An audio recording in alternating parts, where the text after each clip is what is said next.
even like till dates, he's so like still so humble. I remember growing up, I didn't even know he was rich. Really. I even know Surprise! I didn't know he was rich till like 13.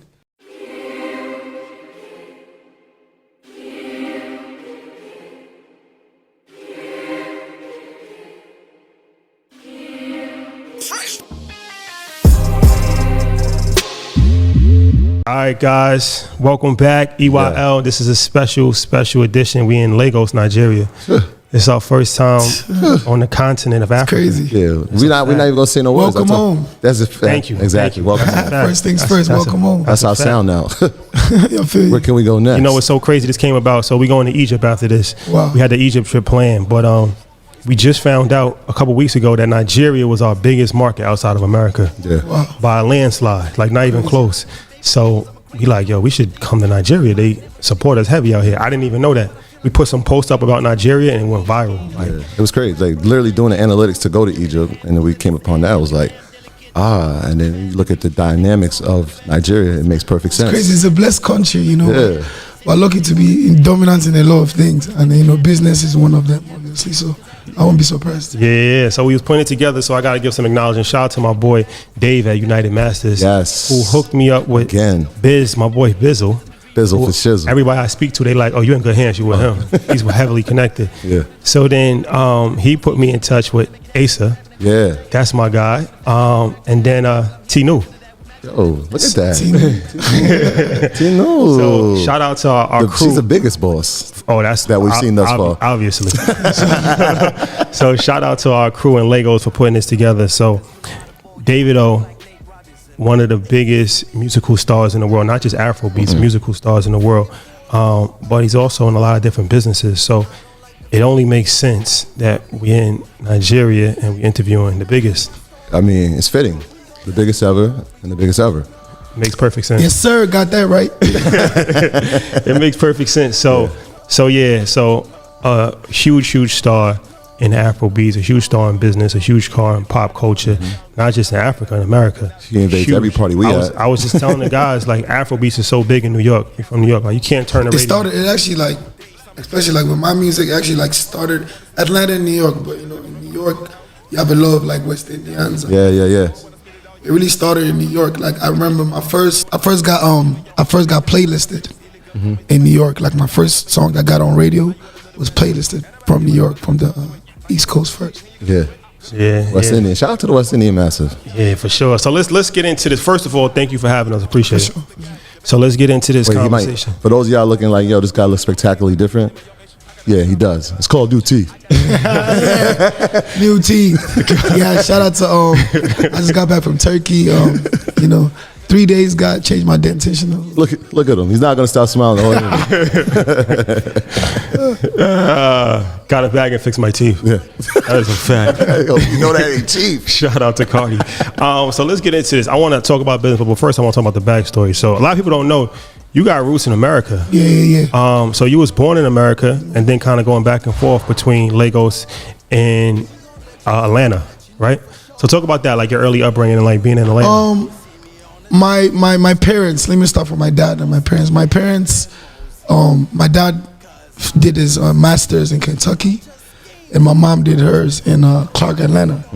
So, you know, from them, just, you know, back in the days, it was like kind of cool to like get education abroad. There's one thing they used to do in my mom's village where like they all put money together.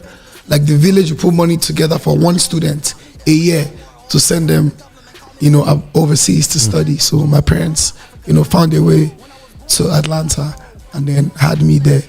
And my dad's done a lot of business in America, from working at Burger King, insurance, you know, trading, to even entertainment, nightclubs and everything. So my family is like, apart from being from Nigeria, like our second home is Atlanta.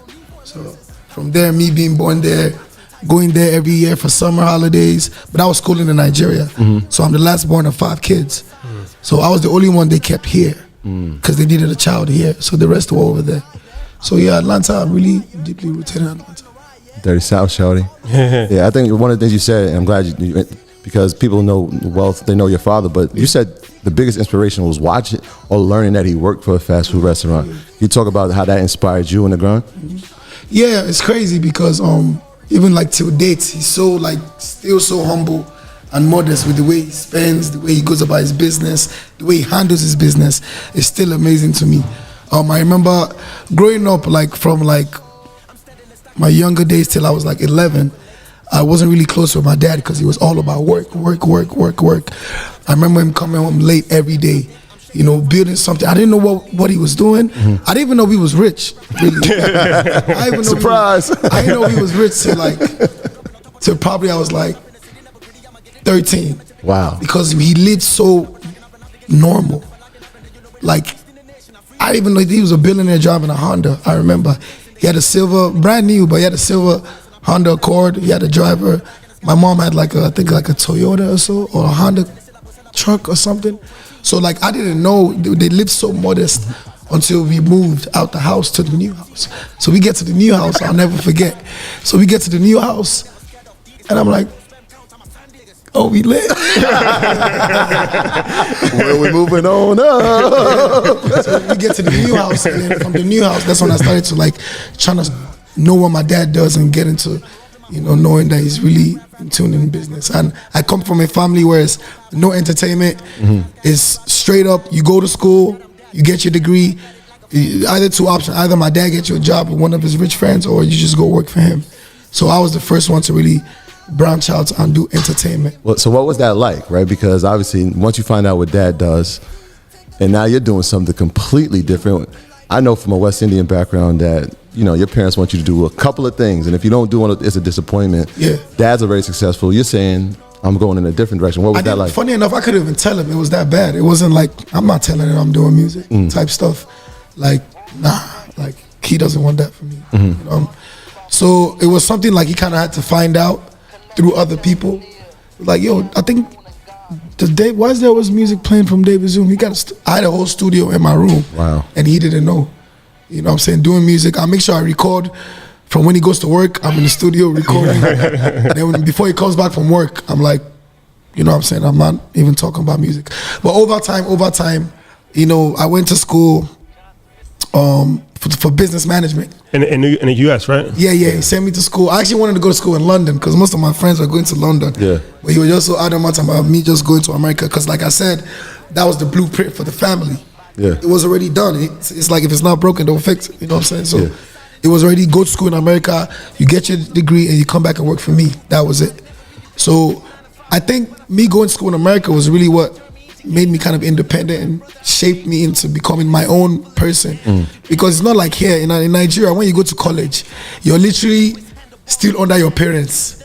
In fact, in this country, until you get married and have your own house and your own kids and etc., you're still under your parents. You know what I'm saying? So, not schooling in Nigeria and going to America at a very young age. I went to college at 15. Yeah. I was 15 years old, a freshman in college. What school did you go to?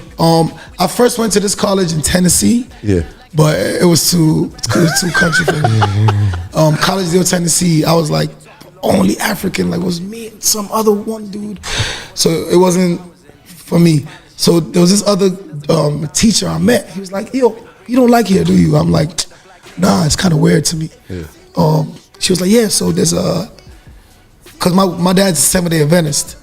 He's a Christian, you know, so he wanted me to go to a Christian school. She was like, yo, there's another Christian school. It's like HBCU. They have frats. I think they think I would like that one better. So I'm like, cool. So I call my dad. I'm like, Daddy, I think I want to move schools. I'm not really comfortable here. Nobody here looks like me. You know what I'm saying? I'm trying to move.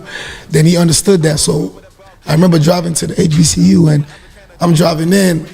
I see some girls wearing some J's. I look to the left. I see some Air Force Ones. I say, yeah. This is what I should do. I'm home.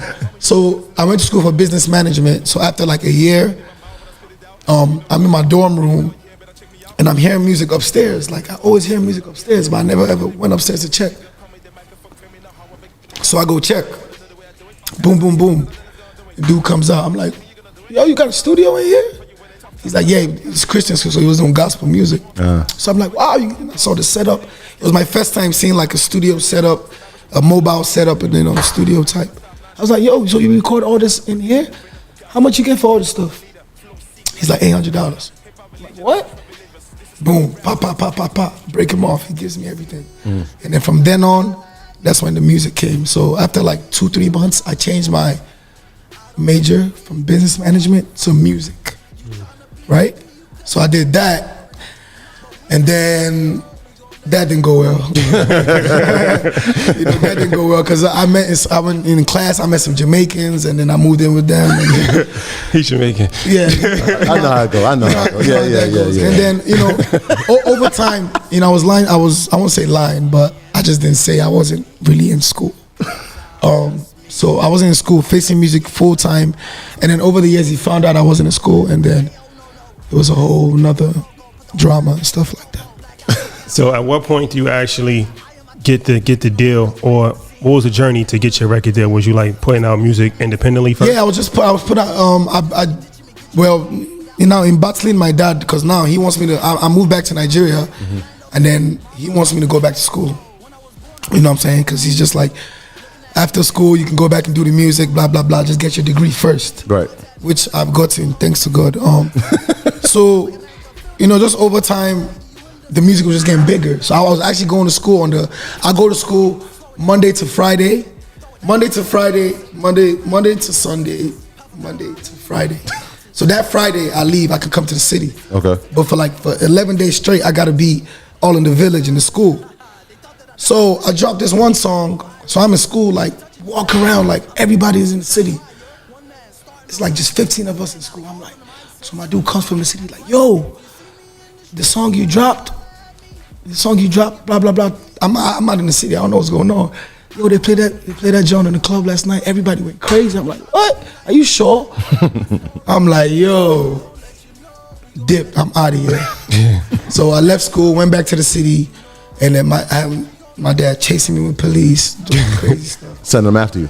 Yeah, coming after me like, go back to school. Like any show he saw me on a flyer or whatever, they shutting the show down. They're coming to pull you off the stage. Not me, pulling everybody up. People that don't know me, plus the fans, everybody. Shut the show down. We're not doing this music then. Yeah, type stuff. So I dropped this one song called Davido, and the song became so big that even the president was singing it. Oh wow. Even people my dad couldn't even get to was singing it. Yeah. So after that, he just had to kind of embrace it. All right, let's make a deal type stuff. I was like, okay, what you want? Blah blah blah. Okay, I go to school I go to school when I don't have shows. When I have shows, I take a break. So after like 2-3 years, I got the degree. Yeah. In business management and music as well. Nice. So coming from Africa, how is it as far as like signing to an American label? It was they have like subsidiaries here in Africa, or now they do. Okay. Now they do. But when I signed, there was no really subsidiaries except in like South Africa, I think. When I signed in 2016, it was kind of new for me because I was just used to just dropping music whenever I wanted. Record, you release your music. By the time I post it on Instagram, Twitter, whatever the case may be, all the DJs have it in Nigeria. It's going crazy. It's going viral. But we're signing with a major label. Things have to be planned, and it was a different structure. It was kind of weird for me, so it took time for understanding. And AfroBeat wasn't as popular then. Right. The label didn't get it, but I told them, I was like, yo, trust me, in a couple of years, it's gonna be the new sound. This is in America, right? So this is in America. I'm painting a picture. You had Sony in America, but was there I'm thinking the UK, obviously Nigeria, a lot of people go to school. Was there ever a thought like, let me see if I can go to the UK and get a deal, or was it automatically, let me go to America, let me get a major in America? Funny enough, my deal is actually from the UK. Okay. So it was from the UK, but funny enough, because I was American, I was just kind of more familiar into that Okay. culture, kind of. Yeah. So that's why if you look at my deal, if you look at the papers, it actually says Sony Music UK. But a lot of people think I'm signed from America, but my main office is from the UK. It's just I'm American. I kind of relate with the culture over there more. So we're recording. When I first got signed, they were trying to get me to do kind of what they thought would sell. You feel me? So it took time, for me to finally tell them, like, look, you're either gonna let me do what I want to do, or we're just not gonna drop music. you know. And then you know what? Let him go do what he wants to do. That's question. What sports agent has consistently represented the culture and young athletes effectively? Rich Paul. Tonight at 11:10 Central on BET, executive producers Kenya Barris and Rich Paul join forces with BET Studios to bring you Clutch Academy, a gripping 5-part documentary that shows you the game beyond the game of pro basketball. Clutch founder Rich Paul is a young, driven black businessman preparing rookie ballers for the realities of life on and off the court. Follow 6 rising stars as they power past the pain of loss to win big. On the premiere episode, Rich Paul introduces you to squads of young ballers as they prepare for the first step toward elite level play, the draft. The cast trains and works like never before until a devastating tragedy rocks the Clutch family. Will they keep it together or unravel under the pressure of an uncertain future? Clutch Academy airs at 11:10 Central only on BET. For all things Clutch Academy, visit BET.com. That's how the plaques get built. So let's talk about this AfroBeats conversation, because AfroBeats took over the world, but you was early and you said you was trying to convince them at the label and they wasn't trying to really hear it. How did you know it was going to take over the way it did, and what was the turning point to really put AfroBeats on the map? I think AfroBeats had a lot of turning points. I don't think it was one time, one event, or one particular situation that changed everything. I think it was a collection of things as well. They just didn't get it.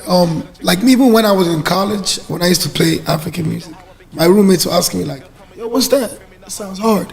So I always knew that if they heard it, they'd like it. Mm-hmm. But if you don't hear it, how you gonna like it?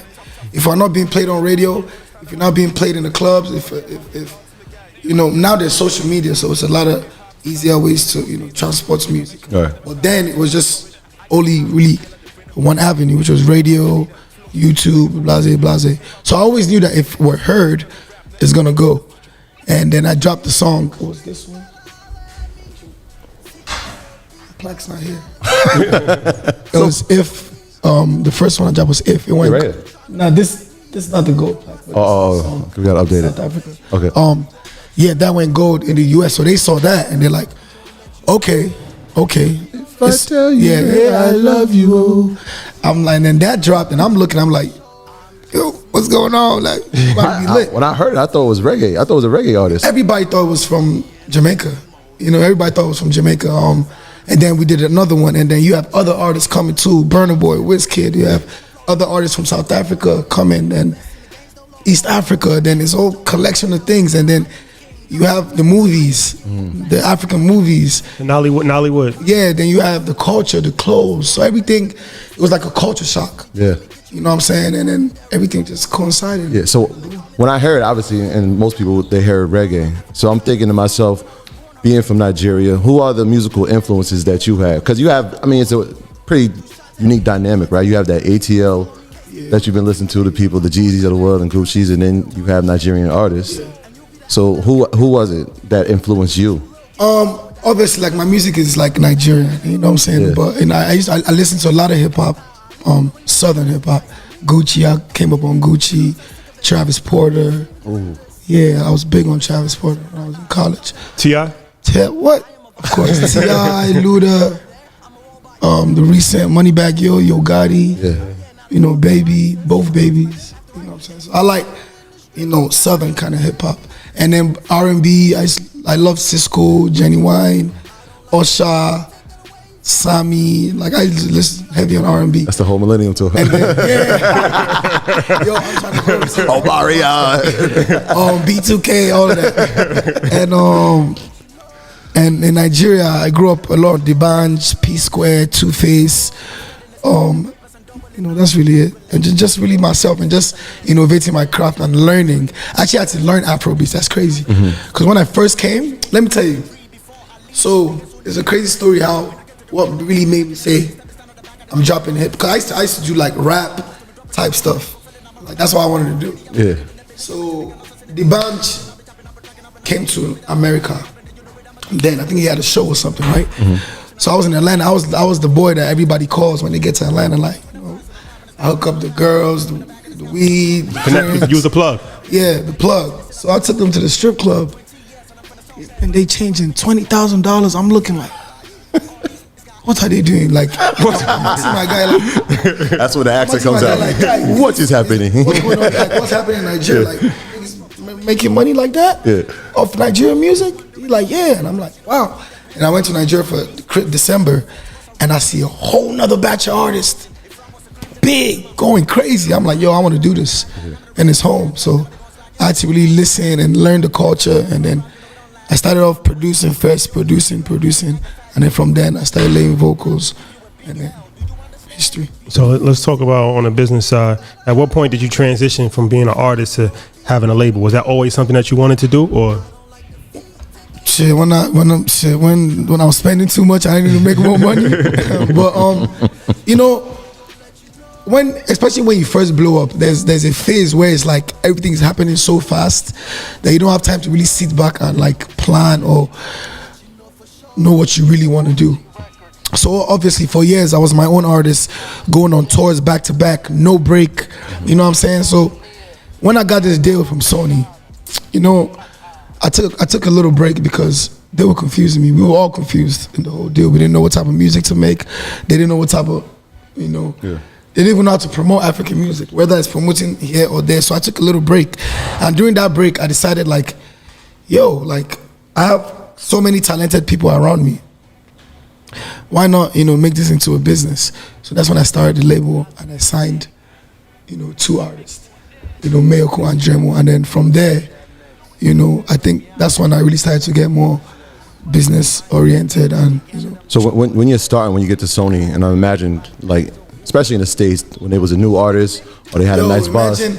Imagine doing a stadium I remember I flew from Rwanda to New York, right? At press. I just did 80,000 people in a stadium fainting like I'm Michael Jackson. Yeah. And I get on a plane and I get to New York and I'm doing an interview and they're like, yeah, so introduce yourself. So what type of music do you make? So it's discipline too, because at the end of the day, you want to teach people your culture and you want the music to expand. So with that happening, you have to be able to accept that, you know, in some places you might have to not start again, but you know, kind of gradually, you know, input yourself. And I feel like over the years, even from them the bunch days to my generation to the new generation and the ones that are yet to come, I feel like it's all been a process of, you know, and now we're basically there. So. Yeah, now you got to get reintroduced to people you've been introduced to. You feel me? Yeah. So from a structure standpoint, being that it was a new sound, are they structuring the deals the same? Because in the States it was like, you're a hot artist, here's your advance to make the album. I think now it's different. I think from then it was like, yo, I just saw money I never saw in my life and I took it. You know what I'm saying? Advance, I got an advance.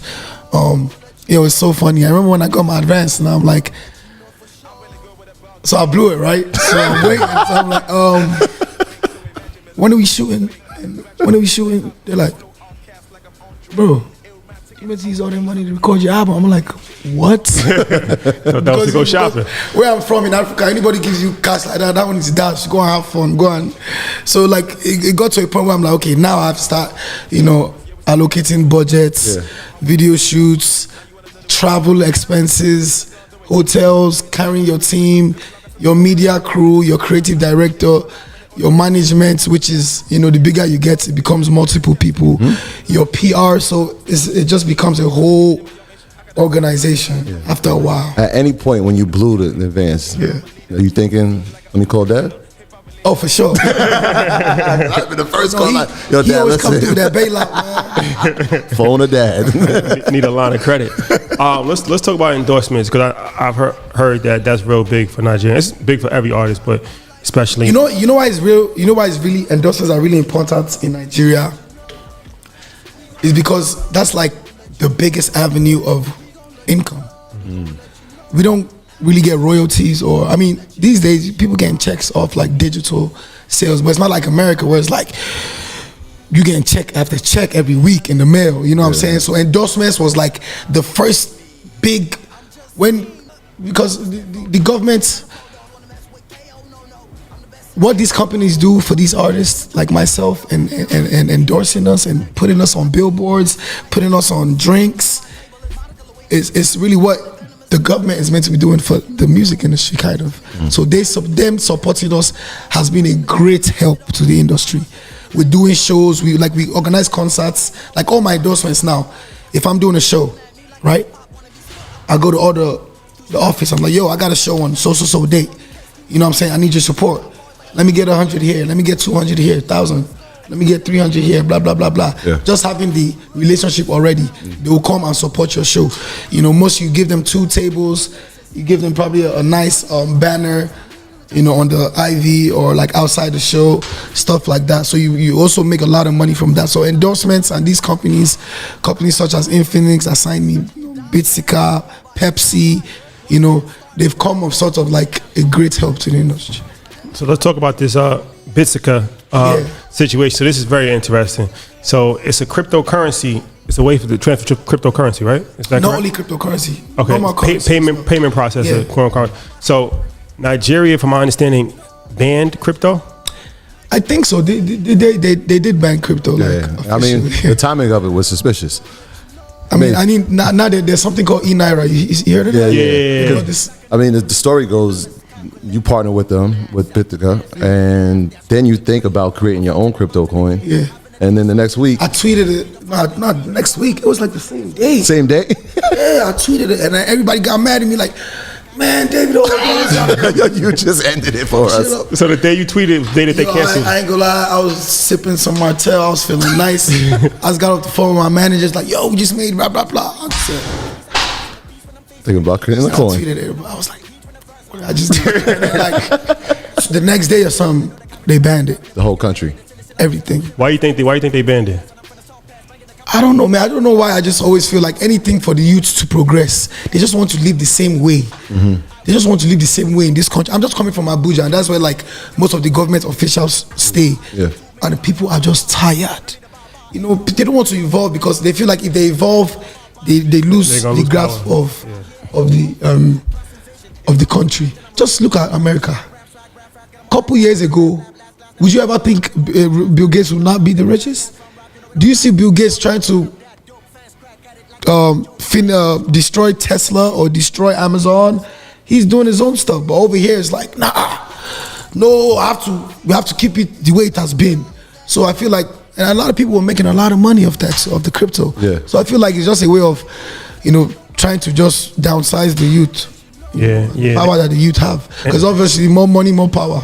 Yeah, because they got the country's crypto, the Naira, e-Naira. E-Naira. So now you can deal with e-Naira, then you probably get charges over that. That's paying the government more money than you already have to, and then you can't deal in normal crypto.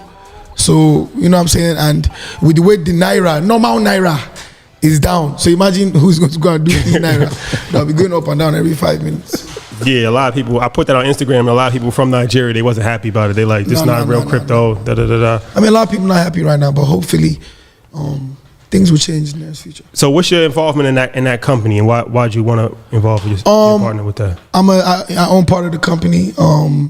Me, my managers, my lawyer, and one of our very good friends called Akesh, and some other people as well. So joint. They actually just, it was just like, it was a good business opportunity. I could have passed on it because when I did, take that percentage, the company was, what was it valued at that time? Three what? Million? Yeah, now it's like, it's crazy. Like US? Yeah. Right now it's crazy. Like my bad, I just heard what I got now. It's like, Hey earners, one thing that we've learned over the past few years is the importance of building a solid team. In business, things can get really difficult when everyone doesn't understand their role or isn't on the same page. But with Fiverr Business, you get access to an all-star team of super freelancers, plus all the tools and support you need to easily integrate them into your existing workflow. And their team is amazing. When we needed talent for our digital marketing campaign, we used Fiverr. When we needed talent to launch our TikTok profile, guess who we called? So stop wasting time searching for talent. Leave it to Fiverr Business. No more endless guessing and interviews. Plus, save and share your favorite freelancers for your future projects. It's a simple way to set your business up for success and a big win for productivity and collaboration.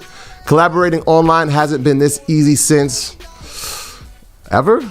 And right now, you can sign up for Fiverr Business absolutely free for the first year. Get 1 free year and save 10% on your purchase on Fiverr Business with the promo code EARN. EARN. Just go to fiverr.com/business and don't forget the promo code EARN. Don't wait. Don't hesitate. Head over there now. New T. So, like just seeing that off, like just agreeing to just partner with somebody, and it was really an app that was already built, and it was just something they just came to explain to me. I thought it was a good opportunity. I was like, yo, let's do it. Put some money in there. So it's like mobile, because I know in Ghana, it's like a African cash app, but it's like you can do more. You can send cryptocurrency. You can do like, let's say you want to have your Bitcoin and you want to put it directly to your account, your bank account. Yeah. You just change it in 2 minutes, 3 minutes. It goes directly to your account, credit. So just like having like you have let's say you have Binance. You want to do sell your Bitcoin. It goes straight to your Wells Fargo in like 2 minutes. But it's not really it's not really only crypto. But the reason why, because now like the world is all about crypto. So that's probably why you hear more. Like Cash App. Yeah, you can send anything. Because they were saying that they were telling me pay like your bills. Yeah, they were saying mobile. I guess the mobile money in Ghana, it's like real Yeah, big. Momo. Yeah. What they call it, Momo. Yeah. So the girls be saying, yo, you have Momo? They said that to us yesterday. For? No. I was like, no, I don't know what you're talking about. Okay.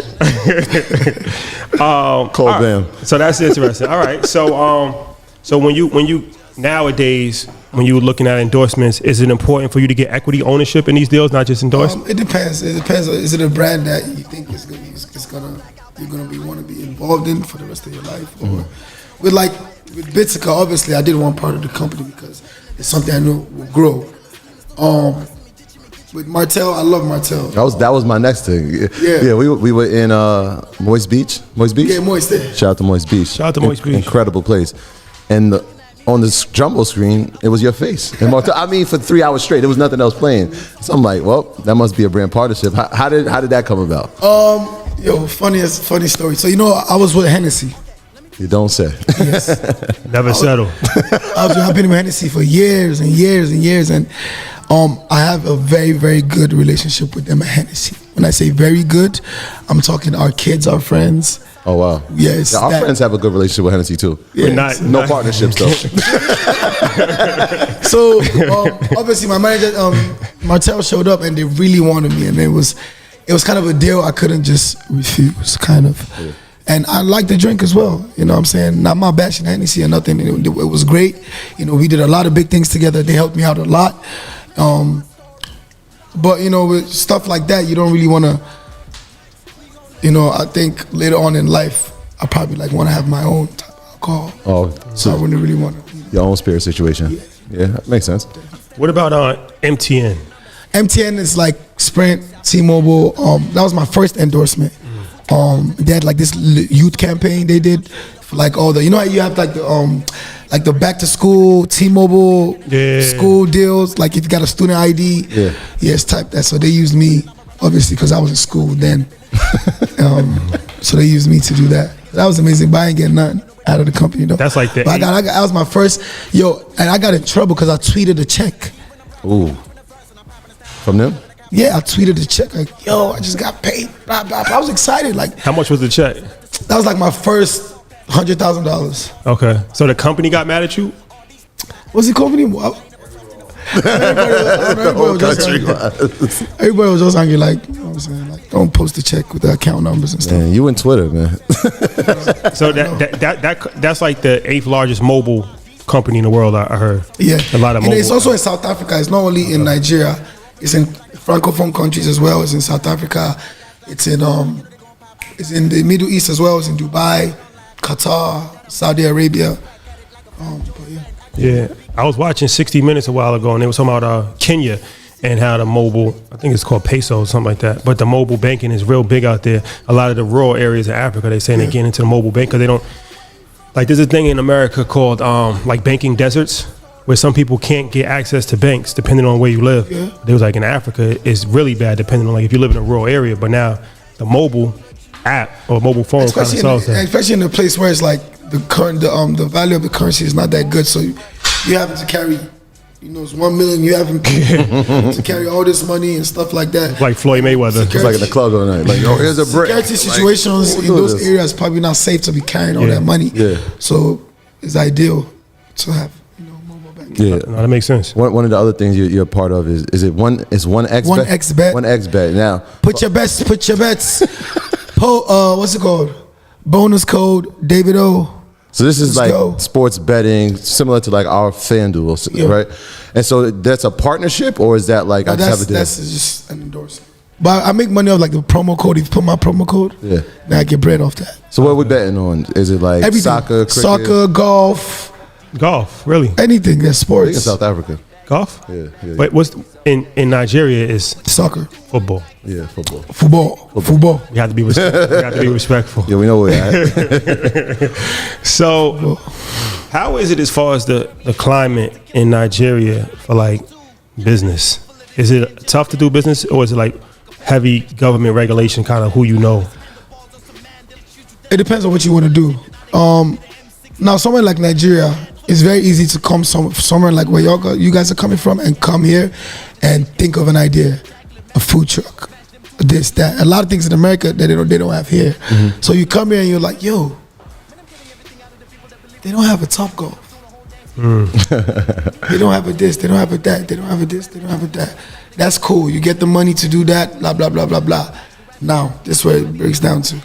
You do everything, you bring everything. Now you got to start settling this one, paying this one. They don't want to move forward. Yeah. So obviously you have to know somebody. Any big thing, you always hear that, oh, this person is involved. Like if the W Hotel comes, it can never be, I don't want to mention anybody's names, but it can never be, oh, W Hotel bought land and just came and built in Nigeria. You always hear one politician is involved or one governor, his daughter. So it's always, you obviously have to know people when you want to establish something big like that or involve them, you know. So even from a business standpoint, now, I mean, obviously you're one of the Like for example, like my dad does power plants. I was going there. Go ahead. Yeah, so he does power plants. He generates energy. And my dad he's all about the private sector. But for a guy like my dad to have to involve the government in your business, for your government to succeed, tells you a lot. Yeah. Like I'm sure if my dad didn't have to deal with the government at all with his business, I'm sure he would go 100% that route. But these days you have to. Yeah. It's even crazy. Like as a businessman, if I'm a big businessman in Nigeria, just for example, if there's an election, I'm giving $20 million to the Democrats, I'm giving $20 million to the Republicans. Hedge your bet. Yeah. That's how it works. So whoever gets in power, We won. look out for me, I look out for you. We won. Have you ever thought after the music career to say, you know what, I'm gonna fulfill my dad's wishes and get involved in some of the businesses he had? Definitely. I want to do that right now because he's going crazy. I'm like, yo, he going crazy. Yo, dad, let me get a couple hours in, man. Yeah. Nah, man, do your show. But yeah, definitely, because I don't want to. My problem is I don't want to just go there and I can go there and sit down there. I'll probably make $1 million a month. But it's like I want to offer a service to his business, which can spread into other things. Those are the kind of things he wants to hear. Yeah. You feel me? But I do definitely think of after a while he's gonna need help with the business. I think these are the stories we need to hear, right? Coming from America, like even if you look at the wealthiest black people in the world, right? 4 or 5 of them are Nigerian. And like the first lesson we ever taught about financial literacy was about Dangote. Yeah. And it was like, this is incredible. Then you know what my dad always says? What's that? No matter what, pay back your debts. Is one thing I've learned from him because like with these power plants, everybody thought he was crazy. They'd be like, what? Yeah, you using your buildings with your own money, your hard-earned money? Because you can just go get a loan, build it, and then paying loans back. But I don't know what he did where he took a risk, invested his own money, knowing that electricity is going to be like the next wave. Oil is cool, you know what I'm saying? But soon, you know what I'm saying, you're having electricity, e-cars and this, that. So he saw that from like ahead of time and just locked in. That was like Akon when he was doing that. Whatever happened with that? The city? Well, no, he had like 1 billion people that he's going to give electricity to in Africa with I'm not China. sure where he's at with that. What's up? Well, There's your answer. Yo, funny enough, he probably, you know, funny thing, he probably wanted to do it. yeah. But like I said, the government, some probably went wrong. Controlling Maybe power changed. You know, it's always something. Like it's always something. You can have a whole plan, right? There are 60 people in a company. Let's just say the Ministry of Land and Work and Housing. There's 60 people. They change one person. It's just crazy. We have to change our mindsets. Yeah. Why do you think that? Who's to blame for that? I mean, the government, but it's us too. We have to change within ourselves. Even we're just doing business and just, you know. Tradition? Yeah, just doing business. Like business, what I like about America, it might be strict, but business is just business. And when you keep business with business and don't involve other things, like in Nigeria, for example, like somebody, like you do business with somebody, okay, let's say a 20-year-old tech, he builds this tech company that's about to make like $1 billion, right? And he walks into an establishment that wants to buy the company. So he walks in and they talking, and then he probably like, yeah, I want $1 billion. You know that the man can say, don't you have respect? Don't you know I'm older than you? You're walking into my office, you want to sell you? But it's like, bro, like, you know what I'm saying? So there are a lot of mindsets of our culture that we have to change too. Like I don't think anybody wants to be working for somebody younger than them, the type of culture that we have. Stuff like that. You feel me? Yeah. I want to talk. Where in America, you have a 30-year-old CEO with like. It's normal. It's pretty Over here it's different. I want to talk about the power of music, because obviously we know the big records. And we know Fall was the biggest record on Billboard as far as Afrobeats for a long time. But I want to talk about Femme. Yeah. A song that did you know that was going to have the type of impact? Because we're talking about power to the people and giving the power back to the youth. Yo, it was crazy because with Femme, I was going through my own personal situations, which like in the media and stuff. So I didn't record the song knowing, you know, the whole situation with the NSARS was gonna come through. And can you explain to people what NSARS was? They might not yes, know. NSARS. Okay, basically it's like a police section of the police called SARS. It's they focus on like robberies, Like military unit of kidnapping, the police. like the SWAT, but like SWAT team. They focus on kidnapping, anti-terrorism, cultism, just all the bad stuff. But then because they don't wear like police uniforms sometimes, sometimes they can dress like you, just stop somebody on the road, arrest them for no reason, you know, take their money. So people were just tired, like, come on, like somebody that is working a 9-to-5 job, just cause you know that their papers are clean, you know it's nothing.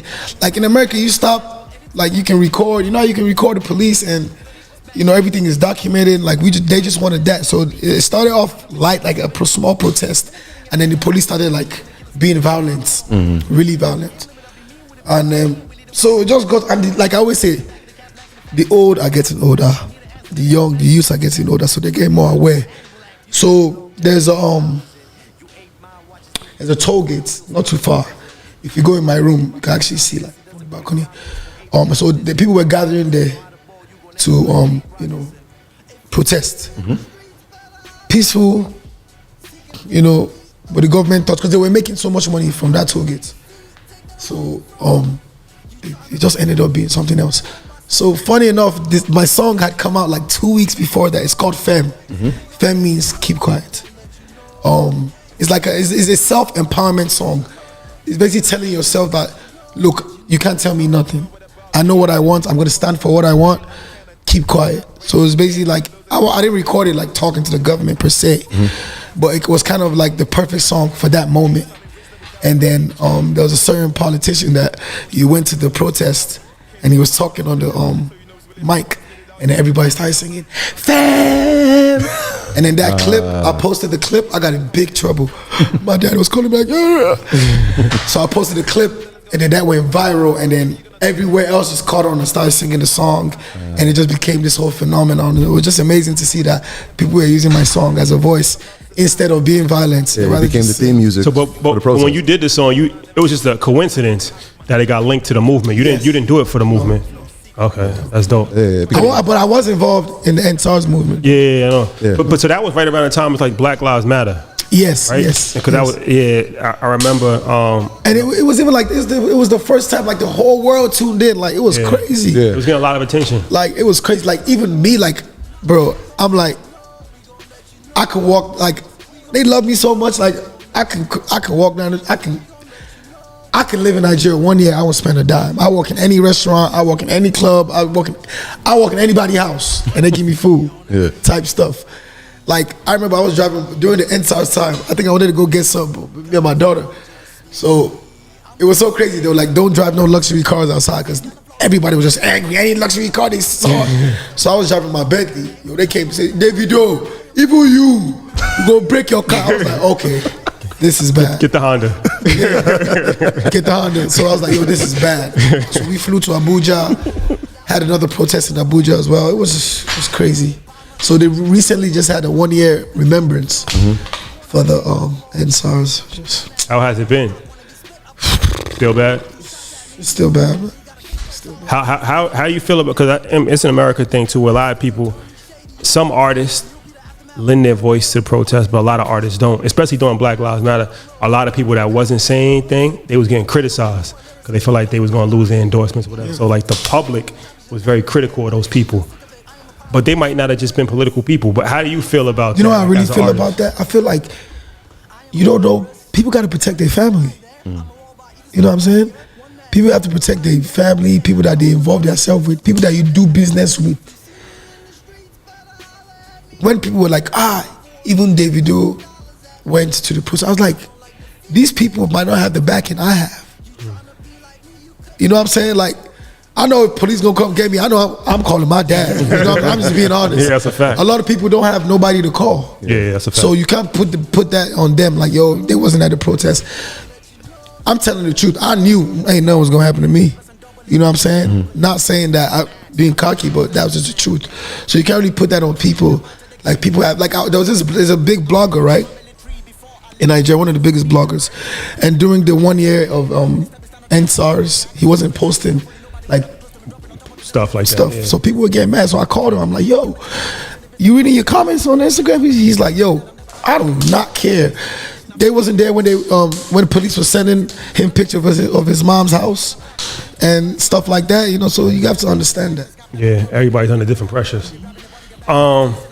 Speaking of wealth, so the first person that we spoke about, so you know it's crazy, we interviewed 3 billionaires on our show. Okay. They're all American white. We want to interview a black billionaire. That's something that's a goal of ours. But the first billionaire that we actually spoke about. Can make it happen? Well, yeah, we got to. You might know a few. So Dangote, I can make it happen. Yeah. When y'all leaving when? Wednesday. Yeah. I'll see what I can. Okay. Yeah. When are you coming back? Never. Yeah. Never. Whenever the billionaire agrees, you fly back in, right? Exactly. Yeah. Exactly. I'll work on it. Yeah, we'll be back. So I know your dad is real close with Aliko Dangote. Best friends. Yeah. How was that? Like, can you talk about him? Because he's the richest black. Anybody that doesn't know, he drove me home from the hospital when I was born. Wow. Oh yeah. I'm good. Wow. He's the richest black person in the world. Yes. How is that? Like, you know, your dad obviously, but then him too, having those two. Yeah. This is something that, you know, we aspire to. And they not in entertainment or sports. Like, you know, a lot of times people think you can only become rich, especially in America, if you black, if you in entertainment or sports. But every time I see Uncle Aliko, he tells me the same thing. David, save your money. Save your money. That's it. It tells me the same thing since I've been a baby. David, save your money. Save your money. But it's just amazing to just see how, like I say, what the crazy thing to me is just how normal they live their lives. I don't think Dangote has bought a new car in the last 10 years. Yeah. He didn't go on vacation for like the first 20 years. I'm telling you, he drives a 2005. He drives a 2000 some G-Wagon. I don't understand. Like, you probably don't understand this, but this, even hearing this, is like extremely incredible. Because I remember writing the lessons when I found out about who he was, and like, wait, how doesn't the world know about it? So to be 1 degree of separation from him, and you calling him uncle, this is a moment. Like, this is crazy. It's crazy, yeah. Small world. That's it. It's getting smaller too. Yeah, but what that's key because we was reading it was like he didn't take a vacation for the first 20 years, and then the first vacation that he took was to Atlanta. Atlanta. He loves Atlanta and Miami. Yeah, That's random. I'm telling you, we really don't. Atlanta, yeah, like all of them were all the billionaires. They like I thought Atlanta was the hub. Atlanta was the hub then. Shout out to Atlanta, but that's just really random. Like I'm like at anywhere in the all world, the places in the world. Choose Atlanta. Yeah, his brother lives down the road. His little brother, billionaire too. He drives himself. He takes the helicopter from his house here to the jet place. He drives his jet to Atlanta. That's one of the things your dad loves too, right? The planes? Yeah. He got two. How is it in Africa as far as the countries, like their vibe with each other? Because we know that it was all carved up when the colonizers came. Yeah.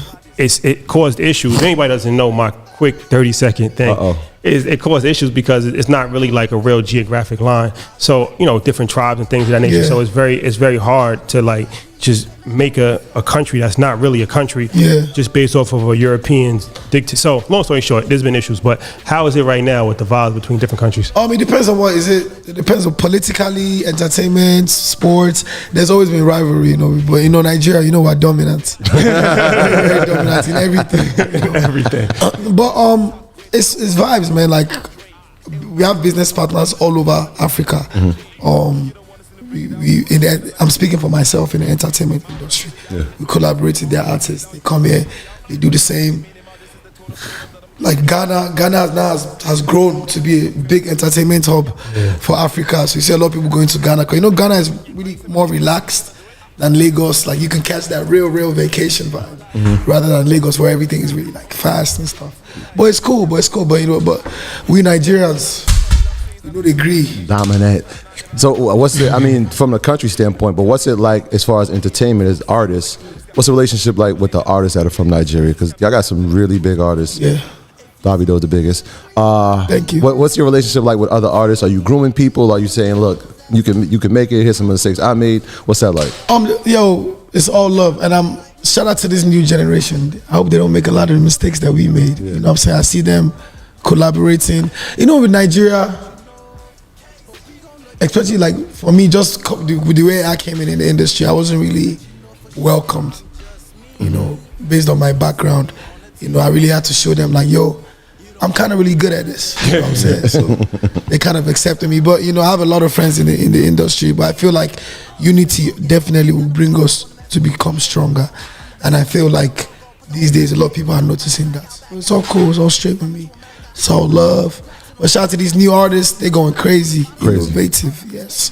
Very smart, young, bright artists coming out of this country. And all of them come here, we hang out. I tell them my 2 cents when I can. Yeah. But pretty much they know what they're doing, man. Everybody know what they're doing, to be honest. So you have a unique vantage point. You are from America, but you're from Nigeria also. How you look at yourself as an African-American, American, or African? African with an American passport, so I'm not gonna get a visa. So the reason why I asked you that is shout out to, Toby Nwoke? Yeah. I think I met him a couple times. Yeah, shout out to Toby. He's from America, but he's from Nigeria, his family. Long story short, the bridge between America and Africa, I feel like Ghana has done a great job with opening up their borders, and a lot of people from America, when they think of Africa, now they thinking of Ghana, because they really put a lot of money behind that. How you feel about, you think Nigeria can do something similar to that? And what are your words to people in America, like as far as Africa? A lot of people still have never been to Africa. This is our first time in Africa. So, okay, let me ask you guys this question. Yeah. Before you guys came, y'all had an image of what you thought y'all was coming to, right? Yeah. Kind of? Yeah. Was it different from what you saw? Not really, because at this point, fortunately, we're fortunate to be educated. Oh, yeah, I think that's and we meet so many different people that we have a good. Okay, but I think the problem is with coming to Africa. It just depends on how you come. That's one. Who you come to see. I can pick up. Give you an example. I can pick up, for example, the baby from the airport in Charlotte, flying with a jet to ExecuJet, the private terminal airport. He has no hassle. He comes out, stamps, blah, blah, blah. He gets in a Rolls Royce. He drives down to Banana Island. He's in a nice hotel, blah, blah, blah. He's not really seeing the real Nigeria. So it depends on who you come with, what you're experiencing. But it's like just, I don't want to say the country. There's this country I always go to perform, right? So I've been going to that country for 3 years, and it's every time from the airport, it's one road every time. Yeah. It's one road to the hotel, one road to the presidential palace to perform, and back to the airport and back. So one day I asked one of the workers, I said, yo, where's everything at? So what they do is the family, the guests that come in, there's a certain road they take them through, so they don't see. They don't see the whole. They don't see what's country. really going on. Yeah. So there's a lot of things, like even in the north, there's like if you go on the news and you type Nigeria, type bandits, I don't think you ever want to visit this country. Nah, you know what's so crazy you say that, because when I was telling people I was going to Nigeria, everybody was like, yo, just be careful. Like, it's crazy, right? It's be careful, be careful. So then, you know, you get affected by what people say. Because I'm like, nah, it's cool. Then after so many people, so I hit Biz, I'm like, do we need security? I'm like, he's like, you got security. I'm like, need extra security? He's like, nah, Lagos is good. Like, you good, you safe, da-da-da. He was like, It's like, you can be affected because like you said, it's a lot of negative press. Yeah. I think even from our perception, like you said, we've grown and we've matured and we've had more exposure. But when we were younger, it was like, only time you heard about Africa was on the infomercials. It was like donate $1 or donate a penny to a child. Or movies like The Gods Must Be Crazy. Yeah, it was like, wait. But then again, when you start seeing people like yourself, obviously Akon, and it's like, nah, there's beautiful parts of this continent. Well, that's the beauty of music. But you know the funny thing? The same way when somebody comes here and doesn't see the bad parts, and they go back with, oh, Nigeria's cool, everybody's having a good time. It's the same thing when it's the other way around. Yeah. We just had that conversation. They were like, who was it? They went to Los Angeles. And they were like, there's people sleeping on the streets. Yeah. Like, wait, they never showed it. I thought this was Hollywood. Yeah. So it's the same thing. But yeah, it's important to get a full spectrum. That's why whenever we go, we try to get the full. Because like you said, you can go. It's like we went to Jamaica, and the last time we went to Jamaica, we went to Kingston. Yeah. And we was in like the real neighborhoods. Nobody ever goes to Kingston. They go to Montego Bay. They go to Ocean Trios, Negril, and you could just land and just be on the beach and think that's Jamaica. Like, you know what I'm saying? So I feel like it's important. Like we was at the Shrine yesterday. We was at the Shrine. Oh, shout out! Yeah, oh, you liked it? Yeah. It was a real. Did you see any performances? Yeah. Sean Sheun Kuti. Yeah, he performed. That's my dog. Shout out to him. He met him yesterday. He welcomed us backstage. We met him. Got busy too. Got busy. Some of us. But yeah, so that was stuff like that. I like to do stuff like that. Like, you know what I'm saying? Like, don't just show me the good part. Show me every part. And there's culture in it too. Yeah, we like to pride ourselves on saying that we go places that people can't go.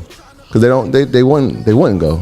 But we want to see it all. But it's important for people to know, like I said, especially in America, I feel like for too long there's been a divide between black people in America and Africa. And it has to be some level of a bridge, and I feel like I think there will always be a divide. It's never going to be like. No, but you know what I'm saying? We can mediate some level of understanding. Of course, it's like, you know what I'm saying. And I feel like now, like I said, that's one of the beautiful things with music is that it's like a transporting machine where it can actually transport you over there. And now with so many people into AfroBeats, now people is wearing the fashion. You go to America, that's like cool to wear the fashion now. People want to go to Ghana. People want to take trips. So got whole AfroBeat parties. That's all they playing. Yeah. All right, I got a list here, right? So you've collabed with plenty of artists. All right, I'm gonna run them down. Some of the big names: Chris Brown, Nas, Nicki Minaj, Lil Baby, A Boogie, Pop Smoke. We're gonna get to the Pop Smoke in a sec. Pop Smoke. Who is not on that list that you want to work with? A lot of people. Who's the top person? Like, I mean, I'm not like crazy, like, yo, I gotta work with it, but I do want to work with like Ed Sheeran, Drake, Future. We make a call. Can we get Drake on the line? I got talk to him. Two people I want to ask you about specifically. One, my favorite of all time, Nas. I named my son Nasir, so I'm a diehard Nas fan. How'd that come about, and how was that? Shout out to my brother Hit Boy, and this was really natural. He called me. I was in LA. Yo, pop out the studio. He got a little camp going on. I'm like, cool. I'm doing my album too. I'm gonna come through. So blase, we the studio, blah blah blah. And I go to the bathroom. I'm coming out and I see Nas. So I'm like, That's Nas, ain't it? He's like, Davido. I was like, you know me? What's up, man? I was like, yeah, man, I'm in the B room. I'm hyping him up. I'm like, yo, blah, blah, blah. You need to come to Africa, bro. You know? Talking to, he's like, I think he's kind of Nigerian too. So we spoke, and then I went to the other room and just did the song. And then he walks in the studio, I look back, cause he nodded his head. So I'm thinking, I'm like, yo, should I ask him to get on it? Or just, no time like that. I was like, yo, fuck it. I was like, yo, we should do a verse. And like the next 10 minutes, he laid it. And that's it. There was no labels, no middleman, or it just happened. Is he as cool? He always seemed like the coolest dude. Was he too cool, man? Too cool for school. Shout out to Esco. Pop Smoke, rest in peace. We from New York, so that's that. How did that come about? How you linked with him in person? Yes. What? How was that? Oh my, me Pop, man, it was crazy. Shout out Mike D. He's Nigerian, best friend. Mm-hmm. Yeah, me and Pop, man. When he first dropped the record, like I used to play it on my I think I played it one time on my Instagram, and he hit me like, yo, appreciate it, Krio, blah blah blah blah. Oh, Pop. And then I went to LA, and we was in LA together in the same Airbnb. Oh wow. Wait, he got killed at? No, not that one. Okay. Like same, like chilling, like a year, couple months before that. Okay. And we were just talking about him coming to Africa, and then unlucky. Yeah. Crazy. It's crazy that we heard his songs being played in the clubs out here. People wearing Pop Smoke t-shirts. Yeah, it's crazy. It's just crazy to see that influence travel all over the. That's the power of music. Yeah. So I know, obviously, you got music, but most people may not have known that you got your acting bug as well. Coming to America too. You were definitely in the film. I ain't really act, but I can act though. But you could. So I'm thinking. Is that part of maybe some of the things you want to get into in the future? Oh, definitely. I'm actually working on a movie. Not on the movie, in the movie. Mm-hmm. Coming soon. We haven't really started shooting, but I'm gonna take acting classes like when I have time, to be able to execute that part of my career. That it takes time. Like you can't just do a show and then go do a movie and come back and do a show. So that's a time where I can create time for myself. Gotta carve out the schedule. Learn the craft and then focus on it for that time being. Yeah. Appreciate the hospitality, my brother. Thank Anything you want to leave the people with? You got upcoming projects? Yeah, definitely. New album, February. You know what I'm saying? It's crazy. This is like, I ain't dropped a song this year. What, we in November? Yeah, I ain't dropped a record yet. We going crazy. Yeah, man. We working on the album. New music is coming soon. I'm getting back on tour from March. We do the O2 in London. Saw that. Yeah. And then we do other arenas around Europe. And then we go to Brooklyn. We do the Barclays. That's gonna be big. Yeah, Brooklyn. Brooklyn massive. Yeah, Barclays Center. We come crazy. I wanted to do Brooklyn because, like I said, like New York was like the first place that broke my music. So I want to do Barclays Center and then probably go to Atlanta and then just do it all over again. Run it up. There you have it. Run it up. Troy, housekeeping items? Yeah, shout out to everybody on patreon.com. Y'all know that's our Proud to Pay program. Shout out to everybody that is a tier 5. You obviously have access to EYL University, the #1 place for everything in the business world, man. Shout out to all our earners that's part of that. Over 10,000 of y'all. Keep killing, keep inspiring, because all y'all do is inspire us to do more, and then that just trickles down to people wanting to do more for themselves. So shout out to y'all. Shout out to all the merch. Shout out to the merch team and everybody. Shout out to EYL Vending. Shout out to EYL Vending. EYL is a massive place, man. It's a universe of opportunity. So shout out to all the people that are helping with that, Yogi, Domini, and love is love, y'all. Y'all know that. Shout out to Lagos, shout out to Nigeria. And I'm gonna get that Billionaire interview. Yo, as a matter of fact, if you when you get it, you got to be there for it, because we're gonna remember this one. I'll be there. I'll be there. There you have it. Thank you guys for rocking with us. We'll see you next week. Peace. Action God, big up TRP family. MisterJaay, I see you. I know some artists don't do this. God